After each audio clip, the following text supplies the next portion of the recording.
आंदोलन को स्थगित करने का भी फैसला किया है। और यह भी बताते हुए मुझे प्रसन्नता है कि जो उनकी कठिनाइयाँ थी या जो शिक्षक प्रतिनिधिगण हम लोगों से मिलके शिक्षकों की कठिनाइयों की बात बताई थी, उसमें से मुख्य रूप से जो बात उभर कर आई थी वो सक्षमता परीक्षा ऑनलाइन लिए जाने के संदर्भ में, क्योंकि शिक्षक प्रतिनिधियों ने और कुछ शिक्षकों ने व्यक्तिगत रूप से भी मिलके हमें बताया था कि चूंकि बहुत सारे शिक्षक बहुत पहले की नियुक्त हैं, 2006 से नियुक्त हैं, तो उसमें से बहुत सारे शिक्षक ऐसे हैं जिनको ऑनलाइन टेस्ट देने में या जिसको कहिए कंप्यूटर बेस्ड एग्जाम देने में उनको दिक्कत थी और उनकी मांग थी कि ये परीक्षा अगर होनी है तो ऑफलाइन लिया जाए, यानी लिखित परीक्षा ली जाए। तो इसी क्रम में हम लोगों ने, विभाग ने मुख्यमंत्री जी की इजाज़त से और परामर्श से हम लोगों ने ये निर्णय लेने का फैसला किया है और हम लोग ये निर्णय ले रहे हैं कि जो शिक्षक ऑनलाइन यानी कंप्यूटर बेस्ड एग्ज़ाम देने में असमर्थ हैं या नहीं देना चाहते हैं और जिनकी मांग रही है कि परीक्षाएं ऑफलाइन यानी लिखित रूप में ली जाए, उनके दिक्कतों का ख्याल करते हुए सरकार ने जो 3 परीक्षाएं अभी ऑनलाइन हो रही हैं, इसके अलावा हम लोग 2 परीक्षाएं ऑफलाइन यानी लिखित परीक्षाएं भी लेंगे। वो भी सक्षमता परीक्षाओं का ही अंश होगा, भाग होगा और इस तरीके से कुल लगभग 5 परीक्षाएं उनके लिए उपलब्ध होंगी। 3 ऑनलाइन होंगी, 2 ऑफलाइन होंगी। जिन शिक्षकों की परेशानी थी कि इसको ऑफलाइन किया जाए, हम लोग लिखित परीक्षा पास करके आए हैं और इसलिए हम लोग लिखित ही दे सकते हैं। इन दोनों नेताओं के बीच तो पहले भी मुलाकात होते रही है, आज भी हुई है, आगे भी हो सकती है। इसमें कोई नई बात या कोई असहज या अस्वाभाविक तो बात है नहीं। पार्टी उन लोगों पे कोई एक्शन लेने पर सोच रही है? जिन लोगों ने विरोध में नहीं, अभी तो सदन चल रहा है, उसके बाद से बंद ही था। पार्टी तो उन लोगों से समझेगी और अगर अनुपस्थित या देर से आने का संतोषजनक कारण होगा तो उस पर विचार किया जाएगा। कोई पार्टी अपने विधायकों के विरुद्ध थोड़े है। पार्टी तो सिर्फ चाहती है कि हमारे सभी विधायक समय पर उपस्थित रहें सदन में और पार्टी के निर्देश का पालन करें। और हम समझते हैं कि लगभग सभी सदस्य आ ही चुके थे, कोई कुछ देर से आए थे। अगर उसके लिए पार्टी समझेगी उनसे और उनको संतोषजनक कारण बताएंगे तो फिर पार्टी अपने ही विधायक के विरुद्ध कही। ऐसे कुछ विधायकों ने मुलाकात भी की है मुख्यमंत्री से? हाँ, ये तो विधायकों की मुलाकात है तो दोनों के बीच बात हुई होगी और वो विधायक है, उनके नेता मुख्यमंत्री जी है, तो ये तो मुलाकात बिल्कुल स्वाभाविक। मंत्रिमंडल विस्तार होगा। अब ये तो मुख्यमंत्री का विशेषाधिकार होता है। तो 19 तारीख की तारीख बताई जा रही है। हम लोगों ने नहीं बताया है, अगर आप बता रहे हैं तो आप ही कारण बताइए। As a education minister Chandrashekhar ji का हस्ताक्षर नहीं है, सीएम ने हस्ताक्षर किया था। कितना पैसा?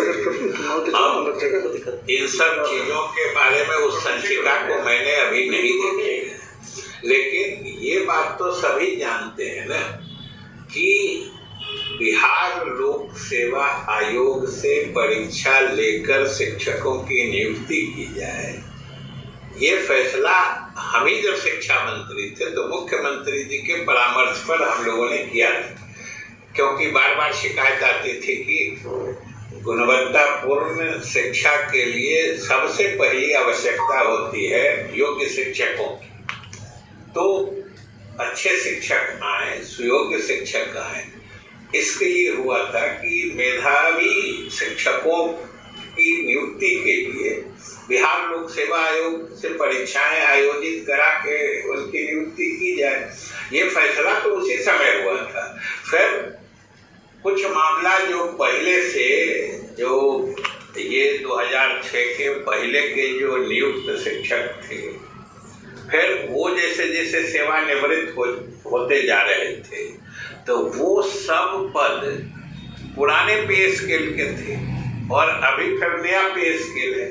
तो उन सब पदों के कन्वर्सन में मैंने बदलने की प्रक्रिया चल रही थी। सारे जिला से रिक्तियों की सूचना ली जा रही थी और बस रिक्ति लेके नियम तैयार था, कमीशन को भेजना था, बिहार लोक सेवा आयोग को भेजा गया था और हम सरकार की तरफ से लोक सेवा आयोग को भी धन्यवाद देते हैं, विभाग की तरफ से, कि उन्होंने परीक्षाएं बहुत ही सही तरीके से आयोजित की और हमारे योग्य शिक्षक चुन के आए हैं और वो पूरे बिहार में ग्रामीण क्षेत्रों तक भी पहुंचे हैं। इससे लोगों में एक सरकारी शिक्षण व्यवस्था के प्रति विश्वास जगा है। इसलिए हम शिक्षकों से भी अपील करते हैं, ये जो एक बिहार में बदलते शिक्षा व्यवस्था का माहौल है, ये जो लोगों को फिर से सरकारी स्कूल में भरोसा बढ़ रहा है, उसको बरकरार रखने की जरूरत है। प्रतिनिधियों ने ये भी कहा था कि सबसे बड़ी समस्या यही थी शिक्षकों के। तो हम ये बताना चाहते हैं और कि मुख्यमंत्री जी की इजाजत से और उनकी सहमति से अब 2 अतिरिक्त परीक्षाएं जो ऑफलाइन होंगी, लिखित परीक्षा, दोनों की मान्यता तो बराबर है और मकसद तो एक ही है कि जो नियोजित शिक्षक हैं उनकी सेवा सरकारी हो जाएगी। और मुख्यमंत्री जी ने भी घोषणा की थी कि उन लोगों को भी एक एग्जाम लेके इन लोगों को सरकारी बना दिया जाएगा और परीक्षा की तिथि भी घोषित हुई। तब फिर शिक्षकों के तरफ से ये एक तरह से कठिनाई बताई गई थी कि ऑनलाइन परीक्षा देने में उन्हें दिक्कत थी। ये हमें प्रसन्नता है यह बताते हुए कि तिथि भी घोषित हुई। तब फिर शिक्षकों के तरफ से ये एक तरह से कठिनाई बताई गई थी कि ऑनलाइन परीक्षा देने में उन्हें दिक्कत थी। ये हमें प्रसन्नता है यह बताते हुए कि सरकार ने मुख्यमंत्री जी की सहमति से ये निर्णय लिया है। और दूसरी बात कि हमने उस समय भी शिक्षकों से अपील की थी, कहा था कि शिक्षक धैर्य रखें, अध्यापन कार्य में रुचि लें, उनके कठिनाइयों को जरूर देखेंगे और एक माहौल जो अभी बना है पूरे बिहार में, खास करके ग्रामीण क्षेत्रों में, कि शिक्षा व्यवस्था में, विद्यालयों में शिक्षा जो दी जाती थी, पूरी व्यवस्था में सुधार स्पष्ट रूप से दूर गांव देहात तक दिख रहा है और लोगों में, मतलब बिहार के आम लोगों में, ये जो शिक्षा व्यवस्था में, विद्यालयों के संचालन में, विद्यालय में शिक्षकों से लेके छात्रों की उपस्थिति में, सुदूर देहाती इलाके में भी जिस ढंग से एक सुधार हुआ है, उसकी सभी लोग सराहना कर रहे हैं। जिले विद्यालयों में शिक्षण का माहौल बेहतर बनाए रखें।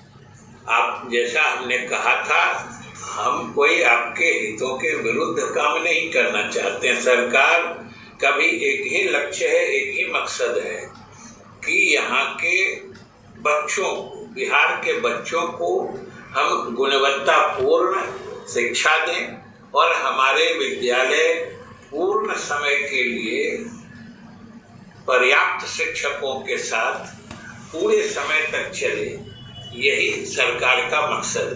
तो दोस्तों, आपने बिहार के शिक्षा मंत्री का प्रेस कॉन्फ्रेंस सुना, इंटरव्यू सुना, क्या कुछ उन्होंने कहा।